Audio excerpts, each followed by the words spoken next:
Mamma un tētis ir pirmie vārdi, kurus mēs izrunājam, apgūstot valodu. Vecāki kopš pirmās mūsu dzīves dienas ir galvenie mūsu dzīves varoņi. Attiecības ar vecākiem ir pašas svarīgākās, jo tās ilgst visu mūžu.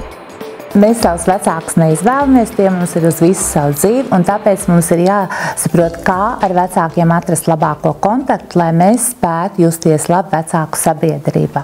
Iemesls, kāpēc var veidoties domstarpības ar vecākiem, ir dažādas intereses un atšķirīgi uzskati. Vecākiem bieži vien nepatīk mūsdienu mūzika un jauniešu ģērbšanās stils. Savukārt skolēniem ir nesaprotama vecāku izvēle un gaume.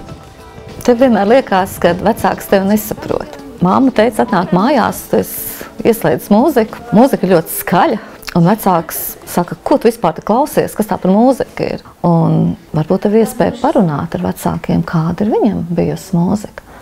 Un kāds ir viņš bijis, tad, kad viņš bija, teiksim, tavos gados, un tad, kad šīs sarunas sākas, tad, tad ir tētis bijis ar gariem matiem, vai kaut kas ar panku, kaut kas arī tāds, un varbūt paklusot var paskatīties arī viņa bildes, un var atrast viņu tajā vecumā.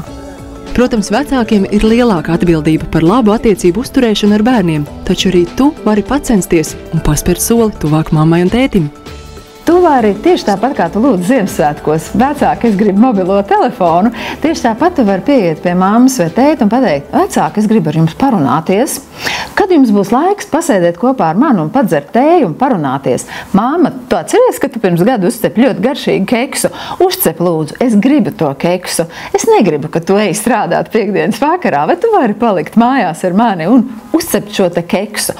Ja tad pavisam mazas lietiņas, ko tu vari pateikt, es gribu, lai tu esi ar mani kopā. Es gribu, lai tu man pavaicā ne tikai, kā man iet skolā, bet paprasi lūdzu, kas man vislabāk patīk. Un es tev gribu parādīt to triku ar skeitu, ko es iemācījos jau pirms mēneša. Tev nemaz nav tik maz spēka, kā tu domā. Tu vari pateikt, ko tu gribi. Tu vari palūgt mammai un tētim, lai viņi tev veltīja laiku. Saruna vienmēr sāks tur, kur ir divi cilvēki. Ja mamma ir nogurusi vai tētim nav laika ar tevi parunāties, tu vienmēr vari sākt sarunu, ja tu to gribi.